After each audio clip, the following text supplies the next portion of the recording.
Hey guys, I've got an absolutely fantastic update for you today when it comes to the iPhone 8. We've received lots of rumors, lots of leaked spec leaks, feature leaks, a lot of juicy details. So I'm very excited to talk about that today. First off, I wanted to say I hope you enjoyed our teaser and concept of the iPhone 8. We worked, oh my goodness, so hard. You guys have no idea how frustrating it is to try and render video when it comes to modeling. So we used to do pictures, now we're getting into video. I hope you guys liked it. It wasn't easy, and this is in our eyes the idea of what the iPhone 8 should look like. The subtle curved edges. A lot of people say it looks like the Galaxy. I honestly disagree. We try to differentiate the design a lot, the sleek looking speakers. There are cameras though. A lot of people think that there are no front-facing cameras. If you look closely inside of the earpiece, we did implement them there, even the iris scanner. We did give it an updated dual lens design on the back, as well as a few other things we'll talk about later in this video, but I hope you guys liked it. So let's get into those juicy details. Now, there has been a new report from the Wall Street Journal. They did confirm that the iPhone 8 exclusive model would have that dual edge curved display. That's nothing new. In the details though, they said that Samsung would be the one to make this display.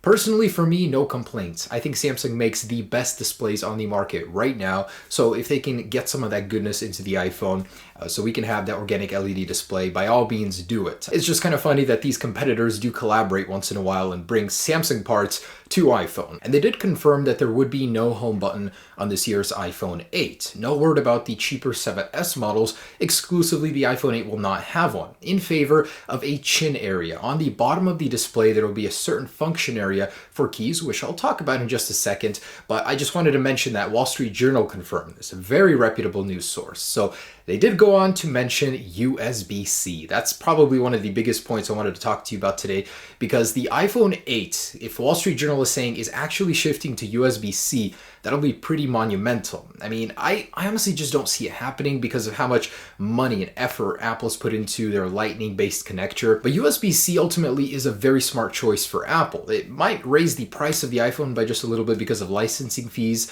but USB-C ultimately is the best choice. For example, you just got your iPhone 7 and you can't plug in your headphones into your MacBook because it has these ports, but your connector on your headphones is different. Or let's say you wanted to plug in the headphones from the MacBook into the iPhone. No luck, that won't work. Also, the charging cable included in the box with the iPhone 7 will not work directly with this computer. Having USB-C on the iPhone totally makes sense because it will fix all of these problems. One port across all devices. That means with your new MacBook, you can directly out of the box begin charging the iPhone with the included cable. So that's fantastic. It should happen. Will it? Who knows? I mean, Apple has been using the 30 pin since 2003, then they upgraded to Lightning in 2012. It just seems a little bit sudden. Apple is very slow at adopting these technologies, but it may happen after all, according to Wall Street Journal. Now, as good as this does sound, a world where all devices are connected out of the box using one standard, it was quickly shut down by a managing director from Barclays who says this probably won't happen. USB-C is just too much of a hurdle for Apple to overcome right now. Instead, what they will probably do is conform to European standards by including an adapter in box with the iPhone 8. This way they can keep selling iPhones with Lightning connectors but still have a USB-C solution. So he says just an adapter, not the real thing. And in fact, Apple's actually done this in the past in Europe, and it conforms to the European standards. I think a lot of you guys will love this one. So a Morgan Stanley analyst is claiming that battery life will be a key selling point of the iPhone 8. So a lot of older users with 2-year-old iPhones and even a little bit older are going to consider buying the iPhone 8 because Apple will be marketing the battery life as a huge improvement in the iPhone 8. This is great news because we heard some news before that the battery would be getting smaller, and this means that it will be actually getting longer in life even though it will be getting smaller. So that is great. She says also there is a pent-up demand, particularly in China, where a lot of people have older phones, and especially in an iPhone that has better battery life, they're just going to want to upgrade, as this is a super cycle upgrade. You know, a huge redesign for the iPhone. It's really going to drive sales. And I'm actually very proud to show you guys this. In my last video, we talked about the battery of the iPhone 8. It's going to feature this next-gen, almost magical-like battery technology. Ming-Chi Kuo first reported on this, and basically the iPhone 8 will have a new technology that minimizes the amount of space the logic board takes up inside of the iPhone 8 shell. Now, this is an attempt to make the battery bigger. And another problem, the iPhone 8 is going to be a deceptively small device. It's going to be about the same size as a 4.7-inch iPhone 6, 6S, and so on. So it's not going to be a very big device. It'll have a big screen, but it won't be very big itself. That creates a problem, less room for battery life. So using this technology, Apple is going to create a 2-cell L-shaped battery.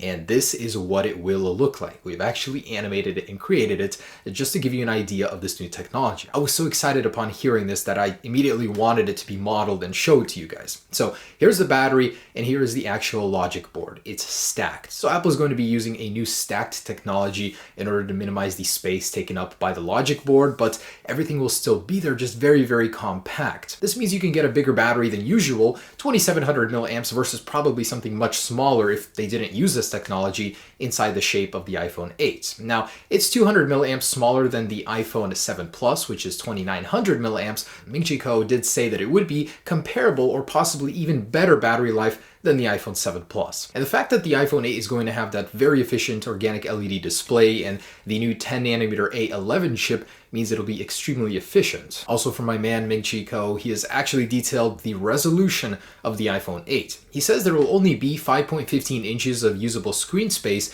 but you're going to get a considerably sharper display compared to the 7 Plus. It's going to get a PPI or pixel density of 521 versus 401 on the 1080p display on the iPhone 7 Plus. So the overall screen size will be 5.8 inches, but you're not going to be able to interact with the entire thing. As the lower portion, there will be a dedicated area for the function keys. Here you'll have the home button, possibly some other buttons incorporated in there, but he says that'll be dedicated just for the buttons. Now here's some technology that sounds like it's straight out of a movie. Apple has actually patented this, and it sounds crazy, but Apple actually knows how to do it. So it's very complicated. Excuse me, but I am going to have to read this. The patent described acoustic imaging architecture, which is basically a method in which the capacitive Touch ID sensor is replaced with an array of acoustic transducers. A lot of fancy words in there. I will try and break this down for you. So what this technology allows you to do is, of course, use your fingerprint anywhere on the display. It doesn't have to be in a certain area. Beyond that, it can actually tell the difference between your fingerprint ridges or maybe your ear. If you put your phone up to your ear, it can tell the differences in skin. That is just insane. That means you no longer need a proximity sensor on the top of your phone, which would make the look of the phone much cleaner, as we have demonstrated in our concept. Also, this goes further.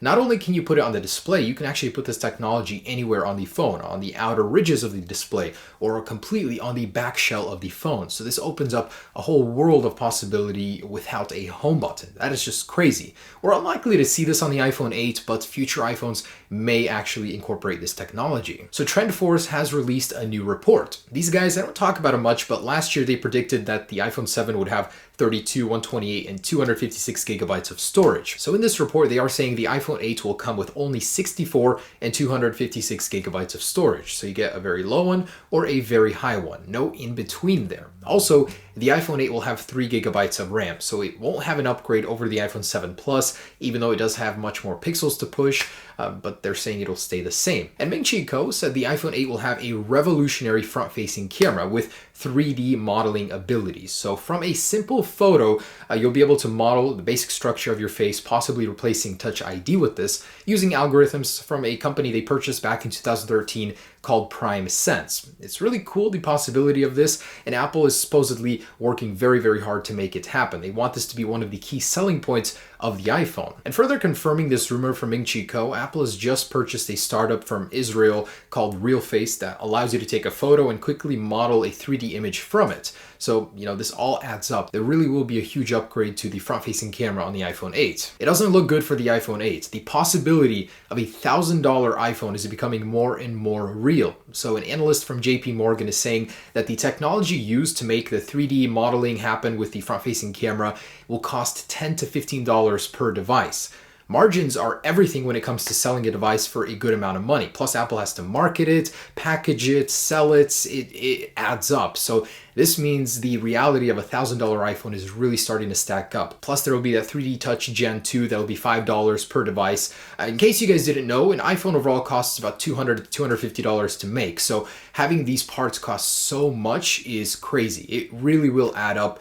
And man, this thing is going to be expensive. Now, TSMC is almost done with its work on the A11 chip. this thing is going to be absolutely legendary. So it has a 10 nanometer structure. It's going to be very powerful, very energy efficient, which is very good for battery life. And they're set to begin commercial shipments in March. So Apple's processor game, which is already so good, is only going to keep getting better. TSMC is said to start working on the 7 nanometer construction in March already, with 5 nanometer in 2018. Not something I usually talk about, but modems. So Intel has released its new modem called the Intel XMM 7650. And this is a huge upgrade over the iPhone 7. This is probably the one going into the iPhone 8 just because it's already released. It's on time for the production date of the iPhone 8. So it features 1 gigabit speeds. That's insane. That's over double of the iPhone 7, which can do 450. Upload is 225, which again is over double versus the 100 the iPhone can do right now. Now, most carriers can't even support this. It's going to take a while for 5G to roll out to even get anywhere near these speeds, but